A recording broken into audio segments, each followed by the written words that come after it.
আসসালামু আলাইকুম।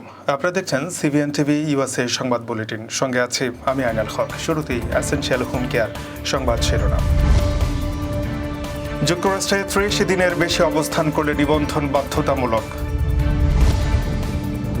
যুক্তরাষ্ট্রকে শুল্ক সম্পূর্ণ বাতিল করার আহ্বান চীনের। রোহিঙ্গাদের অর্থায়নে কাটছাঁট করছে যুক্তরাষ্ট্র। বাংলাদেশ ভারতে একই সময়ে সাগরে মাছ ধরায় নিষেধাজ্ঞা, খুশি জেলেরা। বৈশাখী উৎসবের মঞ্চ ভাঙচুরের নেতিবাচক প্রভাব ছিল চট্টগ্রামের নববর্ষ উদযাপন ঘিরে।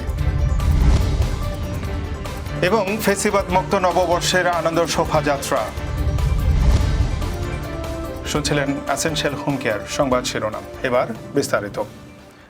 যুক্তরাষ্ট্রে ৩০ দিনের বেশি অবস্থান করা বিদেশিদের জন্য বাধ্যতামূলক নিবন্ধন নির্দেশনা জারি করেছে স্বরাষ্ট্র মন্ত্রণালয়। এই নির্দেশনা না মানলে প্রতিদিন $৯৯৮ জরিমানা এবং কারাদণ্ড হতে পারে। মন্ত্রণালয়ের পক্ষ থেকে জানানো হয়েছে, যারা স্বেচ্ছায় দেশে ফিরে যেতে চান তাদের জন্য ফ্লাইটের খরচের সরকারি ভর্তুকি প্রদান করা হবে। তবে যারা এই নির্দেশনা উপেক্ষা করবেন এবং অবৈধভাবে অবস্থান করবেন তাদের বিরুদ্ধে তাৎক্ষণিকভাবে কঠোর ব্যবস্থা নেওয়া হবে। এছাড়া যেসব বিদেশিদের জোরপূর্বক ফেরত পাঠানো হবে তারা ভবিষ্যতে আর কখনো যুক্তরাষ্ট্রে বৈধভাবে প্রবেশ করতে পারবে না। এই নতুন পদক্ষেপ যুক্তরাষ্ট্রের অভিবাসন নীতিতে আরও কড়াকড়ি বহন করছে এবং নির্বাচনের প্রাক্কালে প্রশাসন এই নীতি কার্যকর করতে চাইছে।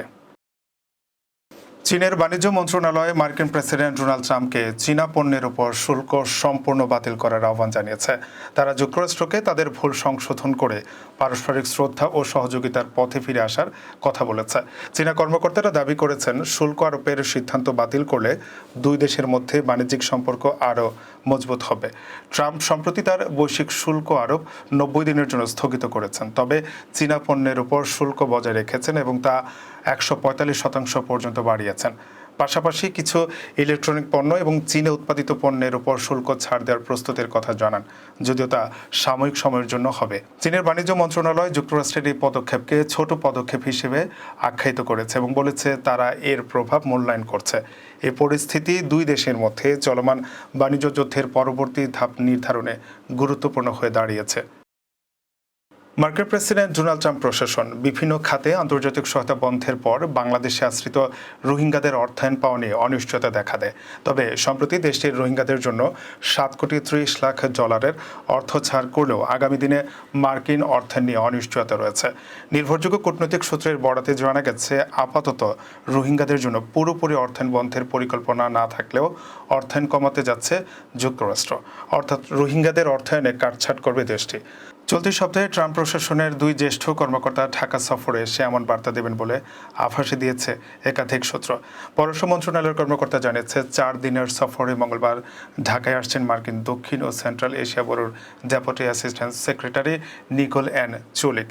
একদিনের ব্যবধানে দেশটির পূর্ব ও প্যাসিফিক ব্যুরোর deputy assistant secretary Andrew Herrup এবং মিয়ানমারে নিযুক্ত মার্কিন ভারপ্রাপ্ত রাষ্ট্রদূত সুসান স্টিভেনসনও ঢাকায় আসবেন।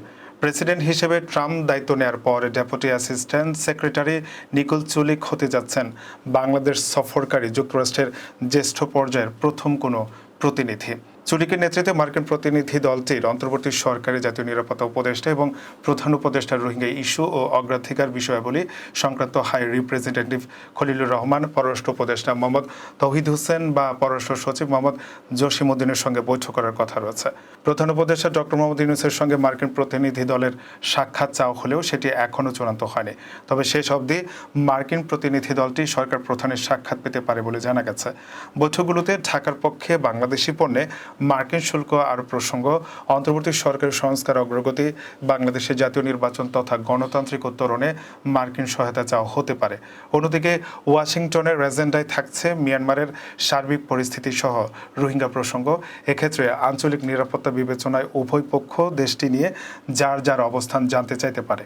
এছাড়া অবৈধ অভিবাসী ফেরত সহ ভূ রাজনীতির ক্ষেত্রে বাংলাদেশের সঙ্গে ভারতের বর্তমান সম্পর্কের ধরন এবং চীনের সঙ্গে ঘনিষ্ঠতার বিষয়টি আলোচনার টেবিলে রাখতে পারেন ট্রাম্পের কর্মকর্তারা। রোহিঙ্গা সংকটের শুরু থেকে এই পর্যন্ত সবচেয়ে বেশি বিদেশি সহায়তা এসেছে যুক্তরাষ্ট্র থেকে। 2017 সাল থেকে এই পর্যন্ত বাংলাদেশে আশ্রিত রোহিঙ্গাদের সহায়তা হিসেবে $240 কোটি দিয়েছে ওয়াশিংটন। জাটকা সংরক্ষণ ও ইলিশের উৎপাদন বাড়াতে বঙ্গোপসাগরে ৫৮ দিনের নিষেধাজ্ঞা শুরু হয়েছে। এই সময়ে সমুদ্রের সব ধরনের মাছ ধরা বন্ধ থাকবে। দীর্ঘদিনের দাবি অনুযায়ী ভারতের সঙ্গে এক যুগে এই নিষেধাজ্ঞায় খুশি জেলেরা। সামুদ্রিক ৪৭৫ প্রজাতির মাছের অবাধ প্রজনন আর জাটকা সংরক্ষণে এতদিন বাংলাদেশের জলসীমায় মাছ ধরার নিষেধাজ্ঞা ছিল ২০ মে থেকে ২৩ জুলাই পর্যন্ত। আর ভারতীয় জেলেদের জন্য দেশটি এই নিষেধাজ্ঞা ১৫ এপ্রিল থেকে ১৩ জুন পর্যন্ত বলবৎ রাখে।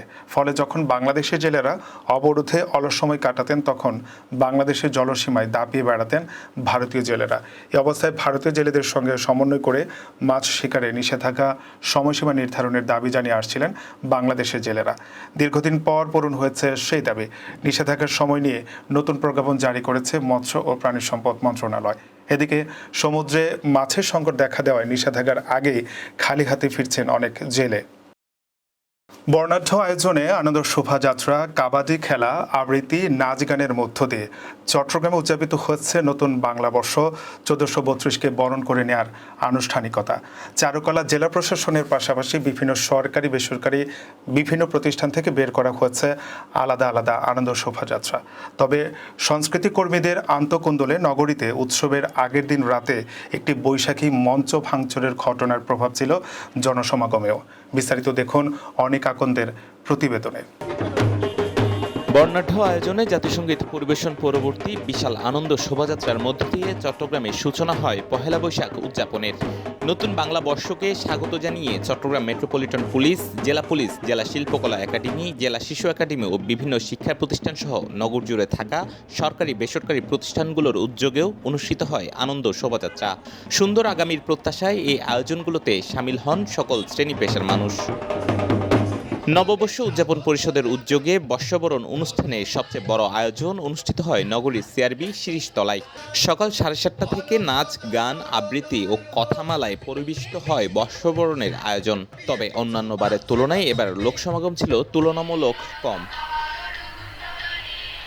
সংশ্লিষ্টদের ধারণা, রোববার রাতে নগরীর ডিসি হিলে সংস্কৃতি কর্মীদের বিবাদমান দুই গ্রুপের দ্বন্দ্বে বৈশাখী মঞ্চ ভাঙচুরের প্রভাব পড়েছে জনসমাগমে।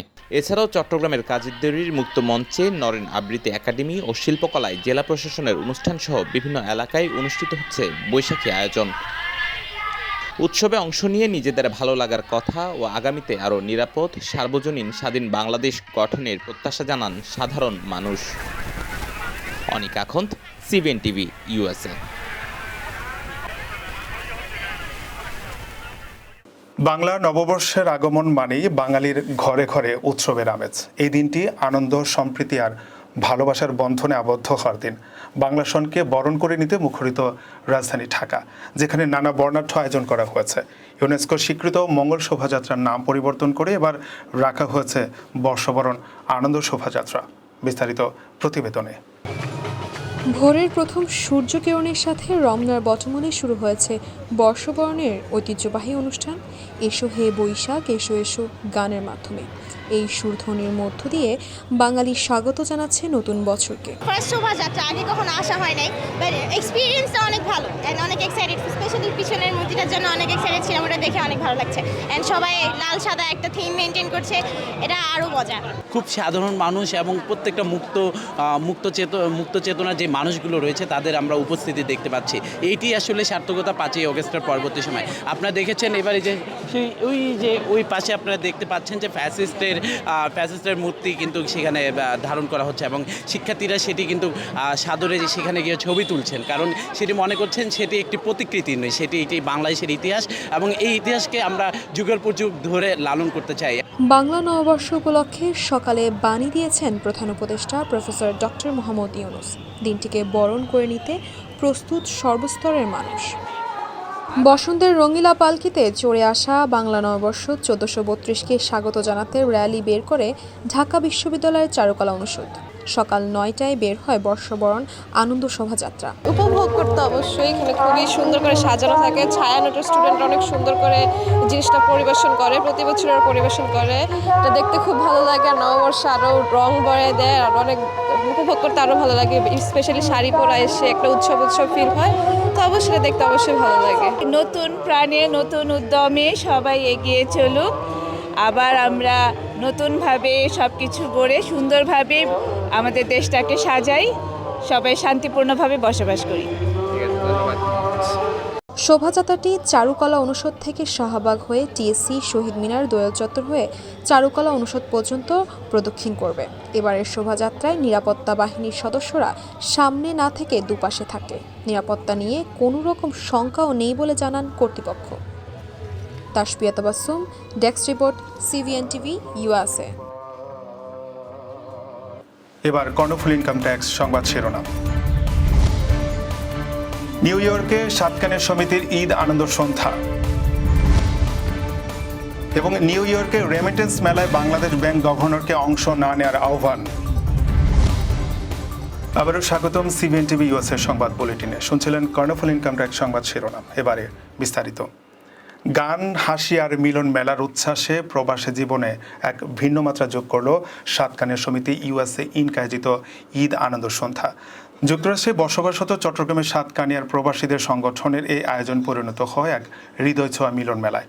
গত রবিবার সন্ধ্যায় নিউ ইয়র্কের জামাইকার ইকরা পার্টি হলে অনুষ্ঠিত হয় এই উৎসবে অংশ নেন নিউ ইয়র্ক সহ যুক্তরাষ্ট্রের বিভিন্ন প্রান্তে বসবাসরত সাতকানিয়ার পরিবার ও প্রবাসীরা পরিবার পরিজন সহ অনুষ্ঠানে অংশ নিয়ে দেশীয় সাজ পোশাকে মেতে ওঠেন আড্ডা, হাসি আর গানে।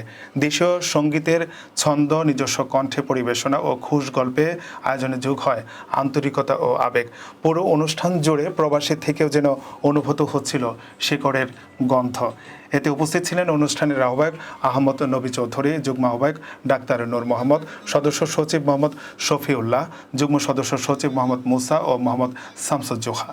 সংগঠনের সভাপতি আবুল কাশেম এবং সাধারণ সম্পাদক আমিনুল্লাহ বলেন, এটি শুধুই একটি আনন্দঘন অনুষ্ঠান নয়, এটি ছিল প্রবাসী থেকেও একে অপরের সঙ্গে যোগাযোগ ও বন্ধন দৃঢ় করার উদ্যোগ।